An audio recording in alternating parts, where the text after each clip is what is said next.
Yonder come day, day is a breaking. Yonder come day, oh my soul. Yonder come day, day is a breaking. Sun is a rising in my soul. Yonder come day, day is a breaking. Yonder come day, oh my soul. Yonder come day, day is a breaking. Sun is a rising in my soul. Yonder come day, day is a breaking. Yonder come day, oh my soul. Yonder come day, day is a breaking. Sun is a rising in my soul. Yonder come day, day is a breaking. Yonder come day, oh my soul. Yonder come day, day is a breaking. Sun is a rising in my soul. Yonder come day, day is a breaking. Yonder come day, oh my soul. Yonder come day, day is a breaking. Sun is a rising in my soul. Yonder come day, day is a breaking. Yonder come day, oh my soul. Yonder come day, day is a breaking. Sun is a rising in my soul. Yonder come day, day is a breaking. Yonder come day, oh my soul.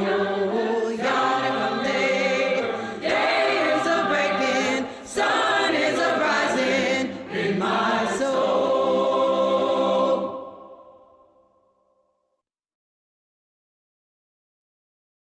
Good morning and welcome. We'll sing two giving voice to the Spirit songs today, All This Joy and Comfort Me. All this joy, all this sorrow, all this promise, all this pain.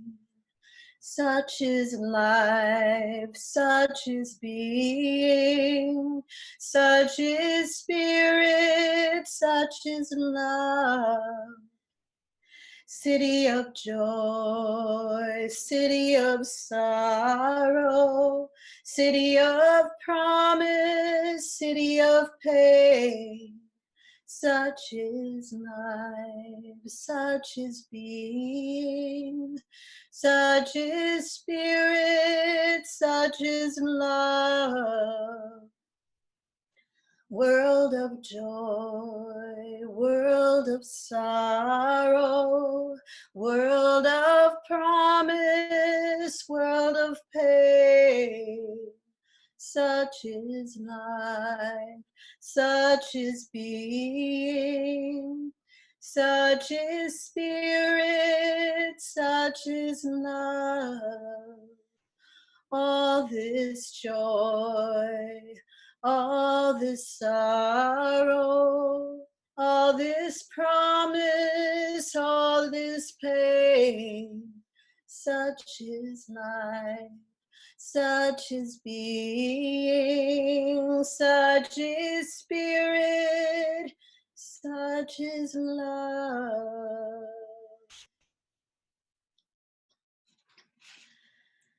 Comfort me, comfort me, comfort me, oh my soul.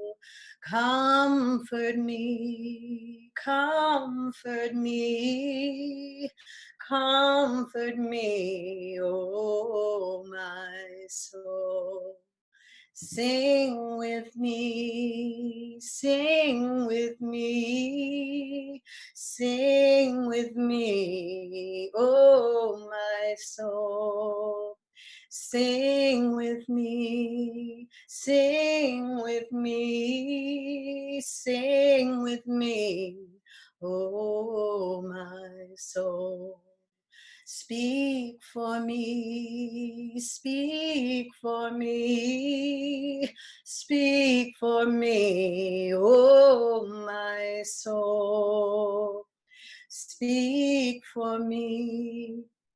Speak for me, speak for me, oh my soul. Dance with me, dance with me, dance with me, oh my soul. Dance with me, dance with me, dance with me, oh my soul. Comfort me, comfort me, comfort me, oh my soul. Comfort me, comfort me, comfort me, oh my soul.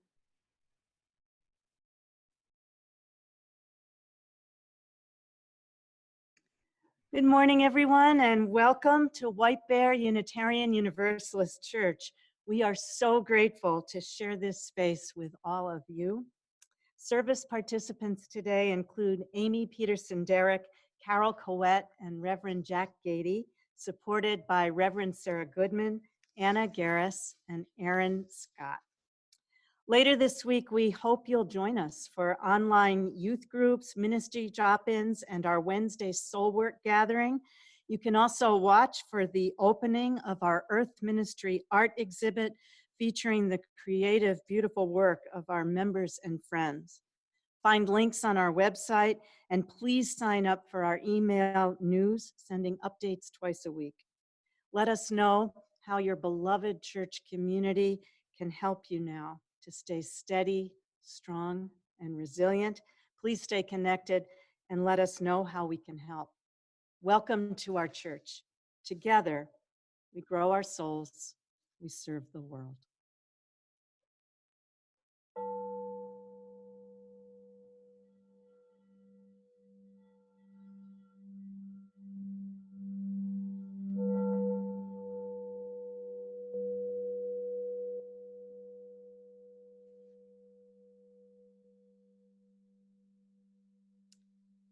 Come in.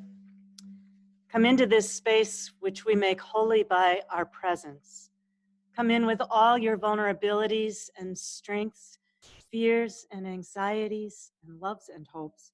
For here you need not hide nor pretend, nor be anything other than who you are and who you are called to be.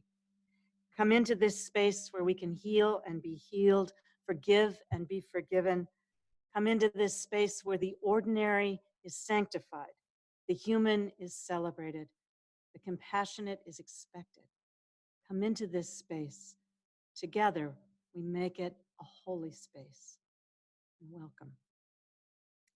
Our chalice this morning will be lit by Ellie Rogers and Lewis McLaughlin and Rose. And if you have a chalice at home near to hand, you might light yours now as they are doing so.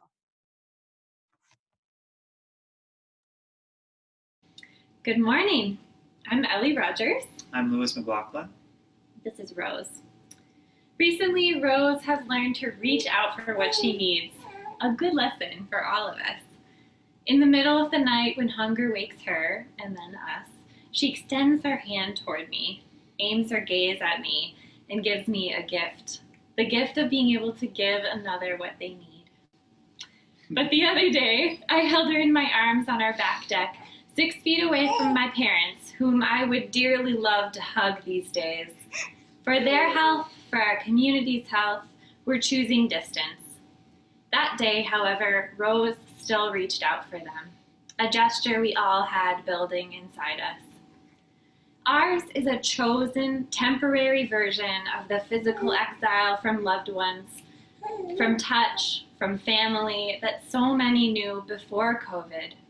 Those in prison, those far from home, fleeing, migrating, seeking refuge, the immunocompromised, those caught in tensions or conflict on an intimate scale or a larger one. So we light the chalice for all those who wish to reach out, May our imperfect creative substitutes pave glad reunions soon. May we find ways to give each other what we need.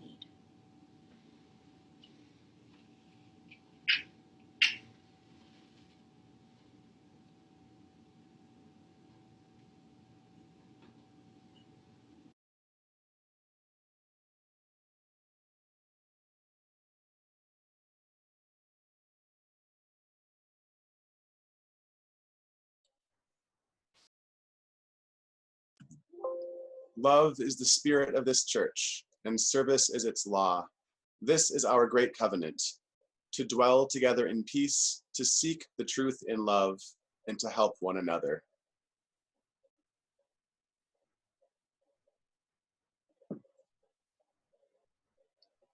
I hope you'll sing with me today on Morning Has Broken. Morning has broken like the first morning. Blackbird has spoken like the first bird. Praise for the singing, praise for the morning. Praise for them springing fresh from the word. Sweet the rain's new fall, sunlit from heaven, like the first dew fall on the first grass. Praise for the sweetness of the wet garden, sprung in completeness where God's feet pass. Mine is the sunlight, mine is the morning, born of the one light Eden saw play. Praise with elation, praise every morning, God's recreation of the new day.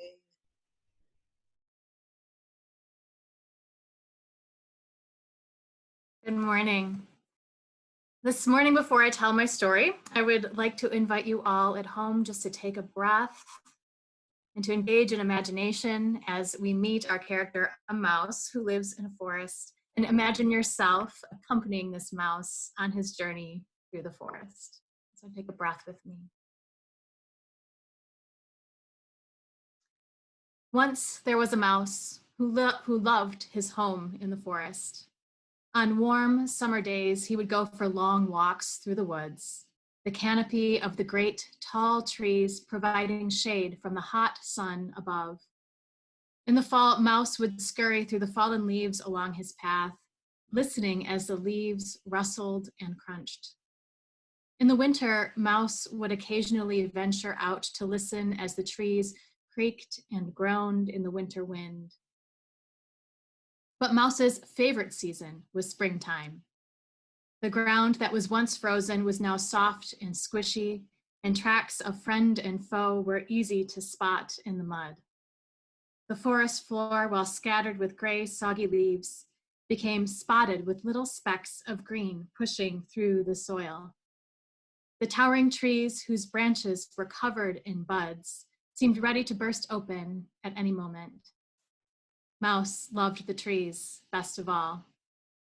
And so every spring, Mouse would wander through the woods, stop at each great, enormous tree, waking up from its long winter's nap, and wonder, how did you get here? Where did you come from? How could something so giant and magnificent just be? You see, Mouse had heard stories that these great trees were providers of life. They gave shelter and food and clean air to all who lived in the woods. This was a great mystery to Mouse, who himself was so small next to these great keepers of life. And so one day, while Mouse was out on his morning stroll, he came upon his good friend Squirrel, who was so busy digging up an acorn that she hardly noticed Mouse at all. Mouse stopped and admired the tree that towered above them. How did these trees get here? Asked Mouse.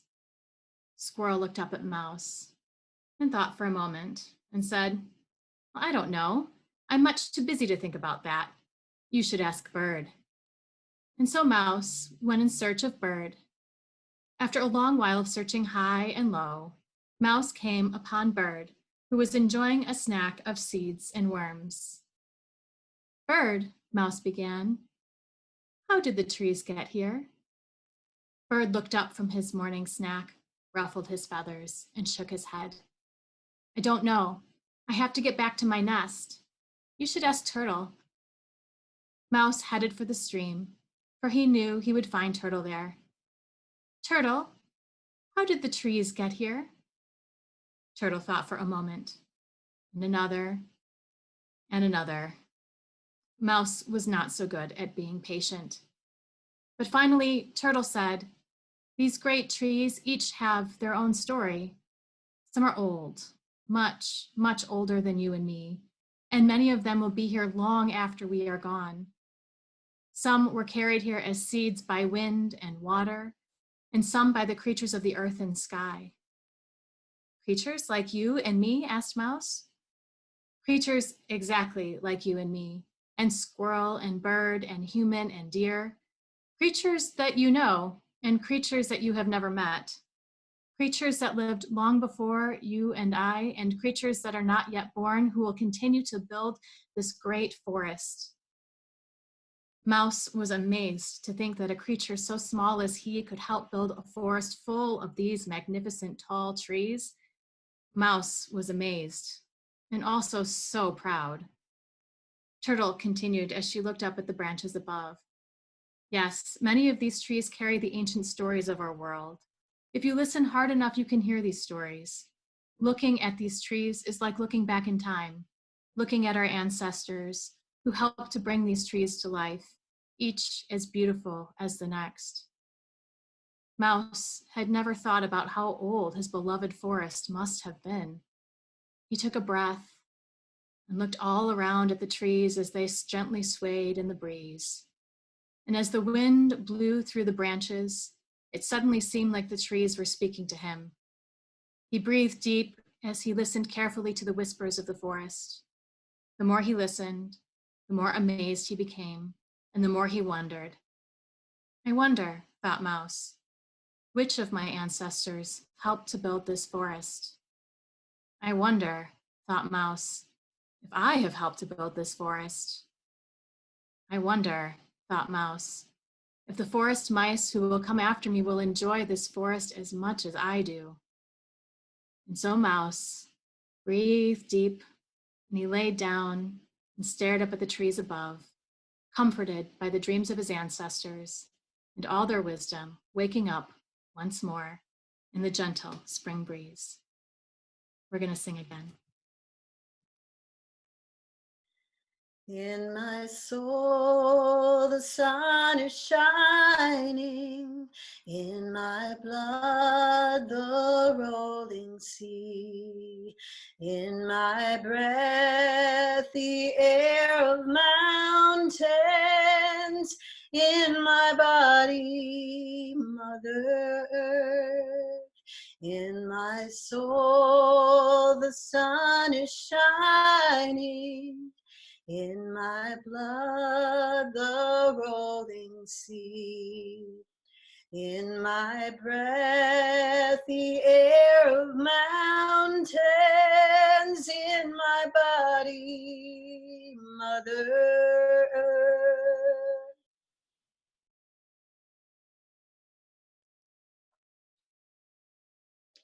The first reading is adapted from Rebecca Baggett, Testimony for My Daughters. I want to tell you that the world is still beautiful.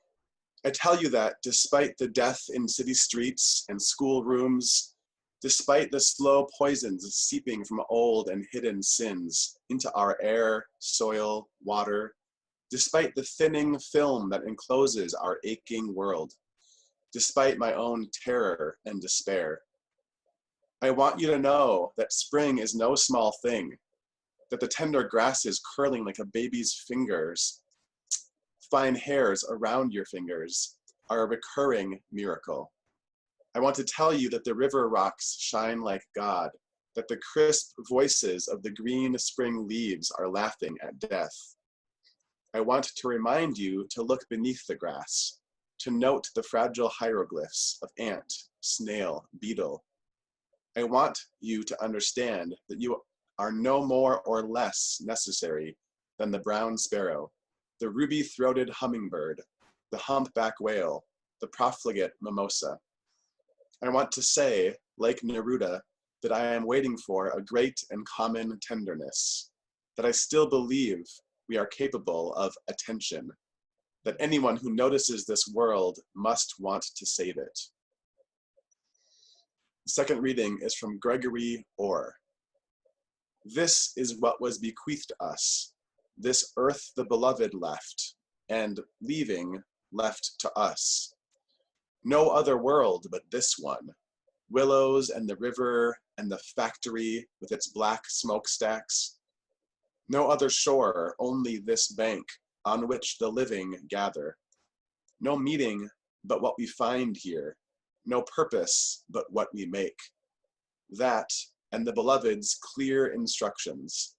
Turn me into song, sing me awake. And the third reading is a fragment from Robinson Jeffers. As for us, we must uncenter our minds from ourselves. We must unhumanize our views a little and become confident as the rock and ocean that we were made from.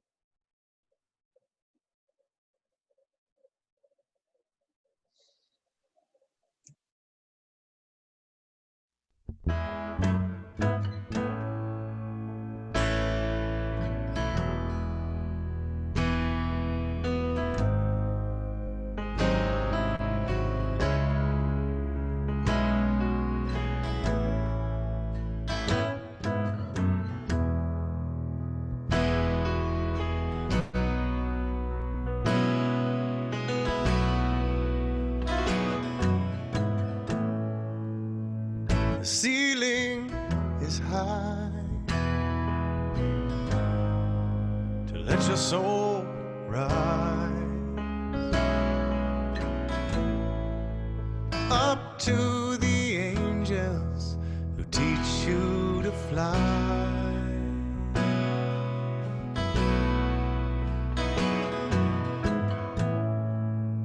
And when you're weary of clouds, helps you back down and welcomes you home to this hallowed ground. It's gilded in gold, gilded in rust, for heaven below and heaven above. The heaven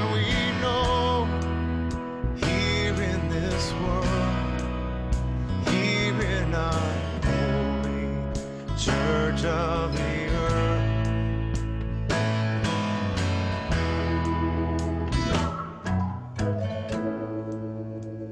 And the windows are wide,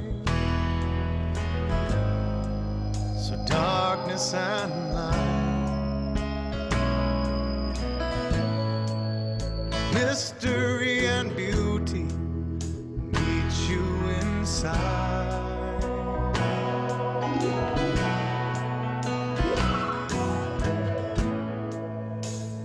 There's room enough to hold all of us who gather in friendship, gather in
I want to tell you that the world is still beautiful.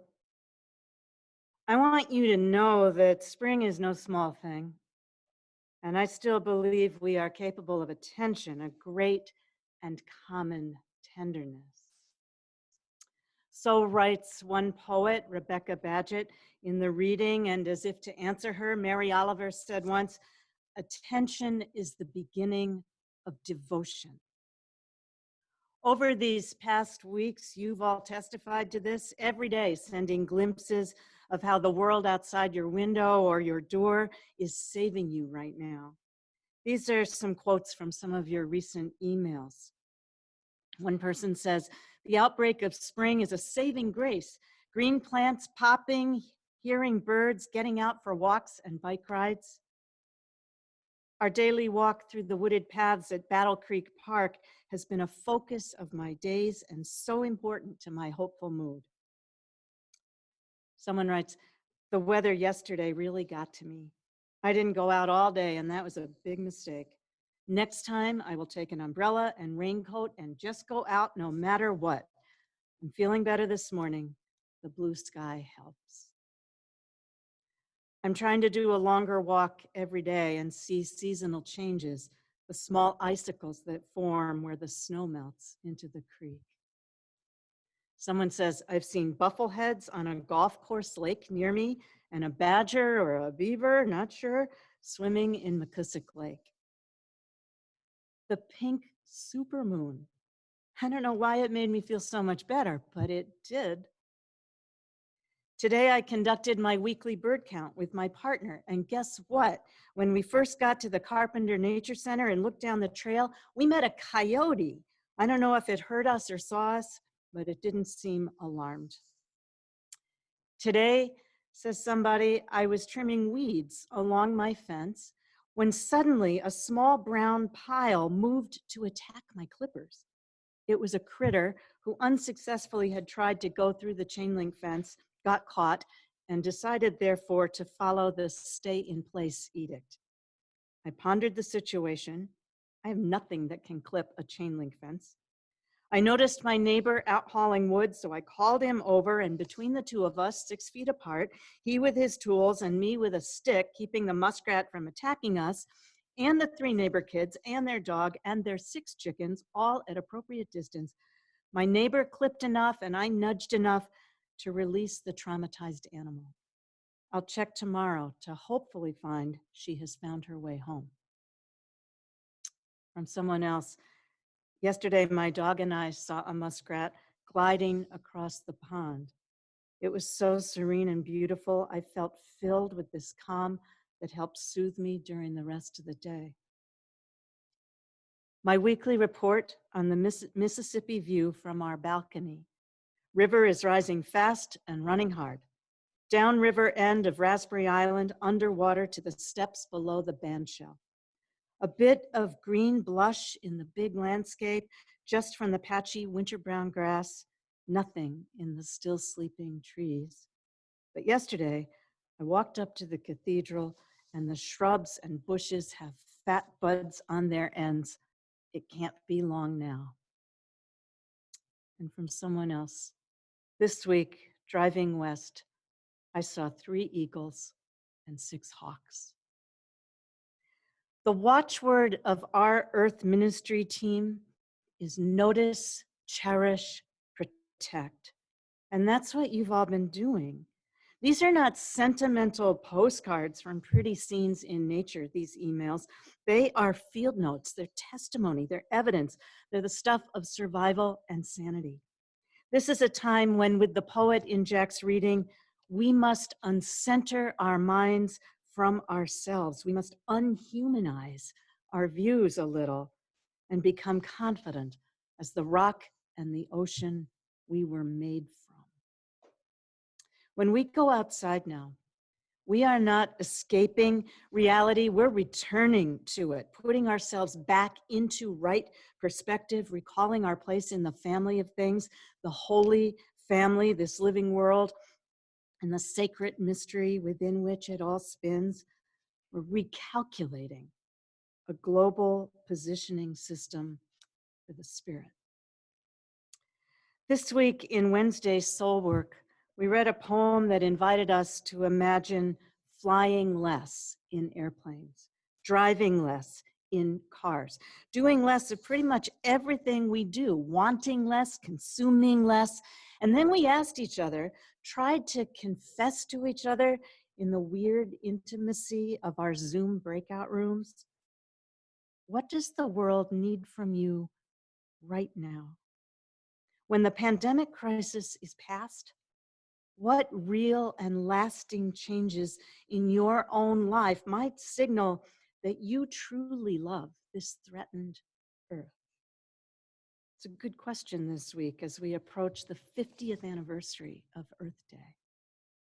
What evidence will your lived life, your daily life, speak of your devotion, of your thanks now for the life-giving, spirit-healing, soul-softening, bird-loud, flower-spangled earth? What evidence is there going to be on the other side of this time of a transformed relationship between you and the land and between all of us and all the other living things that live and breathe? About 100 years ago, in the midst of the First World War, when thousands and thousands of people were dying, both in battle and by sickness, a poet wrote about the springtime then. There will come soft rains and the smell of the ground, and swallows circling with their shimmering sound, and frogs in the pool singing at night, and wild plum trees in tremulous white. Robins will wear their feathery fire, whistling their winds on the low fence wire. And not one will know of the war, not one will care at last when it's done. Not one would mind, neither bird nor tree, if humans perished utterly. And spring herself, when she woke at dawn, would scarcely know that we were gone. That's as true now as it was for Sarah Teasdale. The rest of nature doesn't really care, doesn't really need us here. The wild world would survive, it would thrive just fine if we were gone. And snow would come and softly settle, and spring would melt in a rush, and the gorgeous fall would fire. And life in its wise non-wisdom would go on evolving, one lovely species after another. We have to want to know what we need to know about our purpose in all this. We have to want to learn our place. We have to want to pay attention. We have to choose devotion religiously in a way that trees and rivers and insects and elephants don't have to. These weeks we're reminded how vulnerable we are, our bodies and our spirits day to day, and our grand economies, supply chains, food, all our plans, how fragile this all is, how utterly dependent we are upon each other. We see it on a micro scale, sharing makeshift masks and recipes and tips for DIY home repair and distance learning and muskrat liberation from a chain link fence, tips for how to stay sober and stay sane, literally, and everything from how to cut your hair to how to hold a funeral online.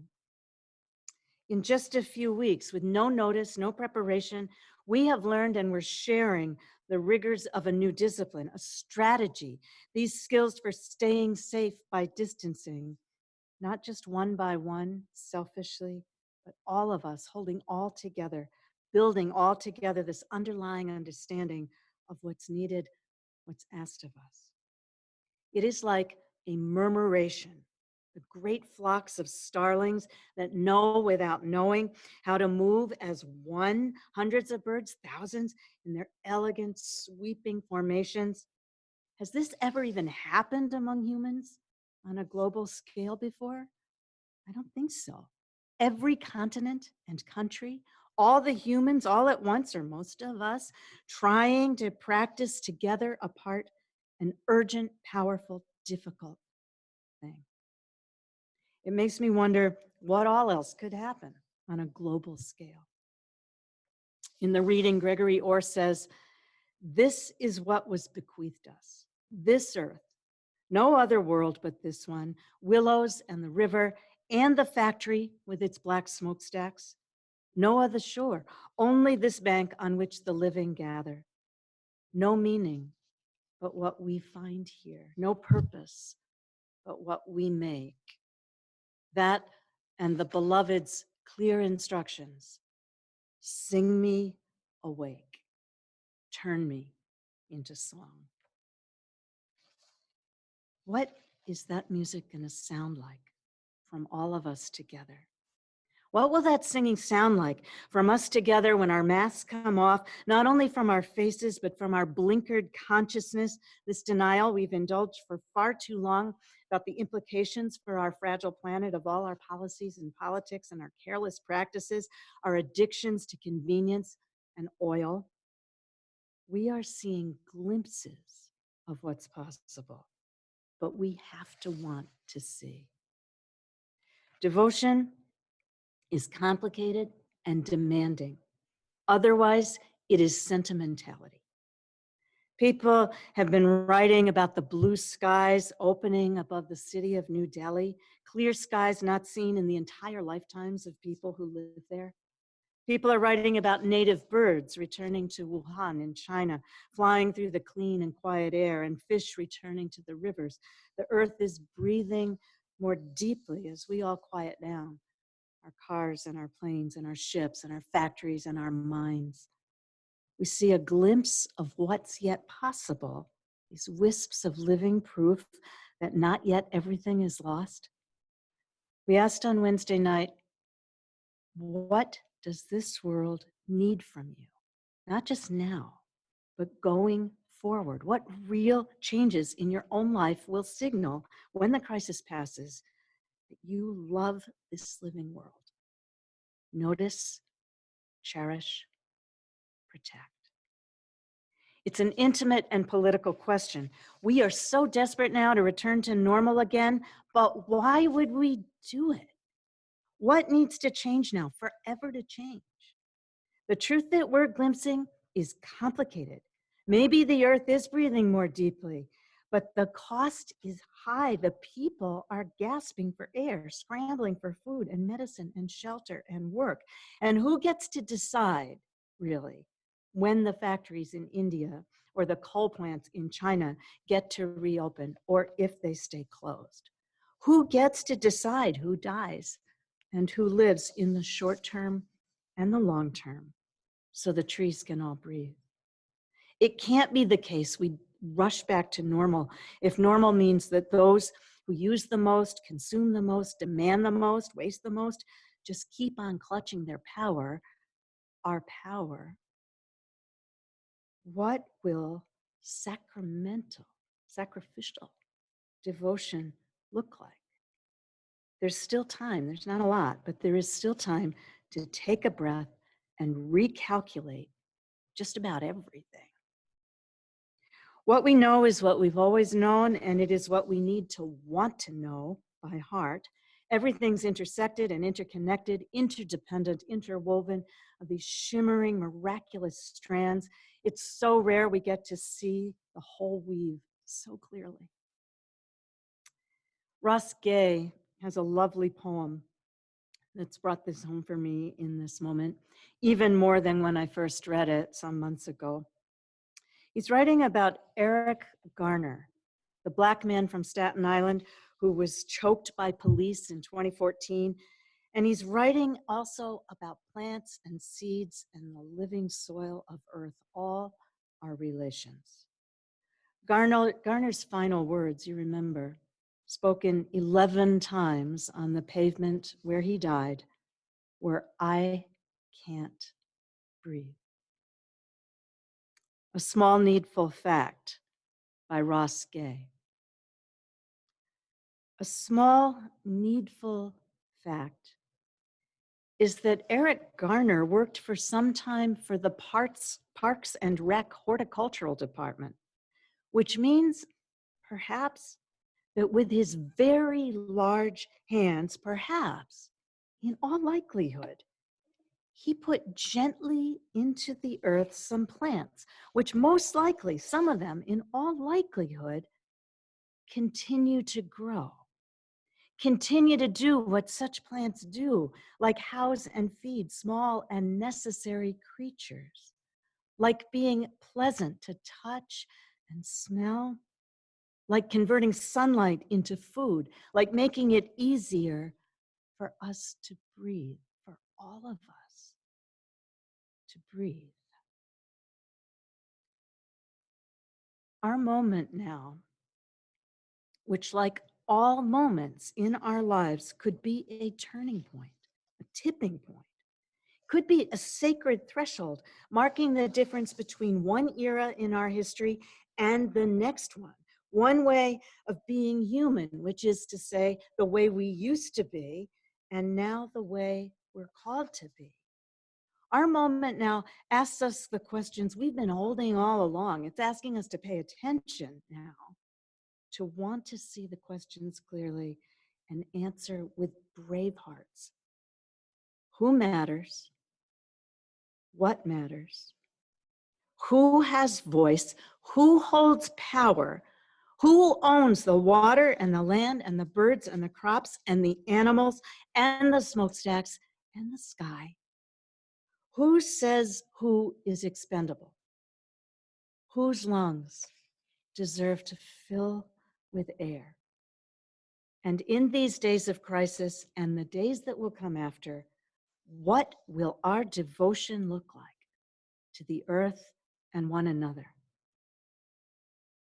When we go outside these days, into the arms of the budding trees and the muskrats and the eagles, it's not just to catch a break or catch our breath. We restore our souls so we can discern then together how we're going to restore everything else. For just a moment now, grateful for the gift of breath, we'll hold silence, and as we do it, I invite you to hold in your heart or hold in your open hands everybody in our circle this morning. Everybody. All of them.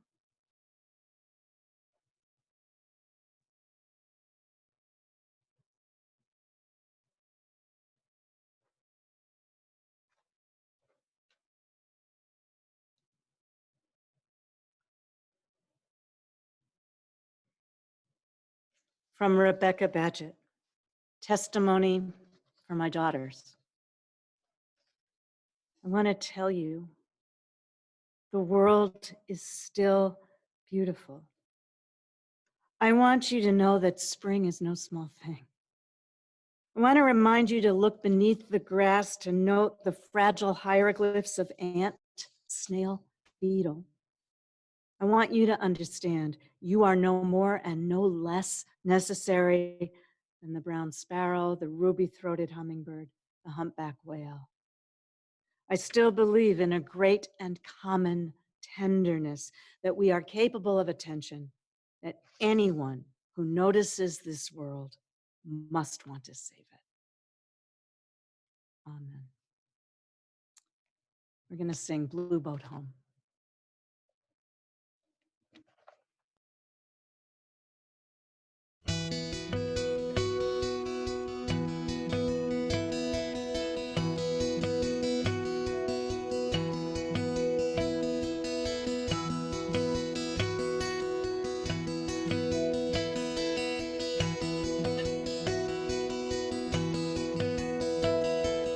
Low below me, I feel no motion, standing on these mountains and plains, far away from the rolling ocean.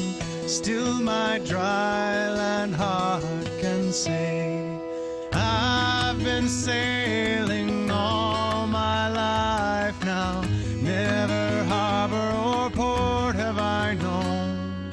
The wide universe is the ocean I travel, and the earth is my blue boat home.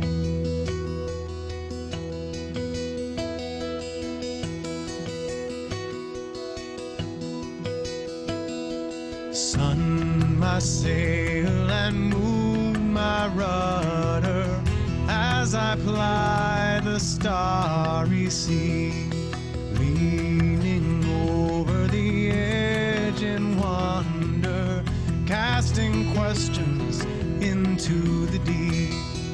Drifting here with my ship's companions, all we kindred pilgrim souls, making our way by the lights of the heavens in our beautiful blue boat home.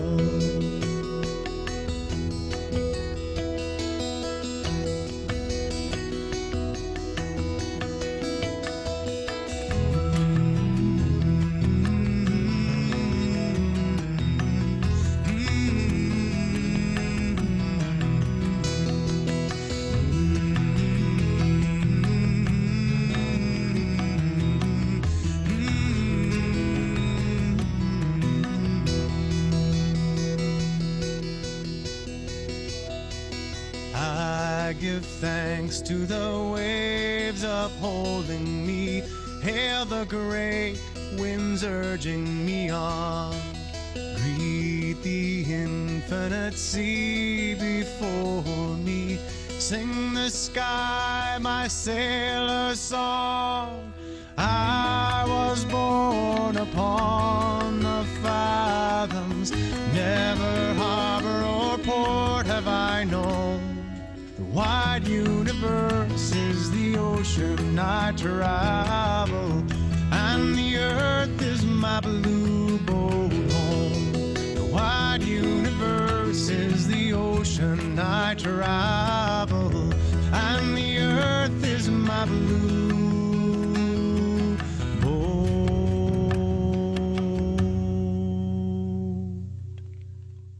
home.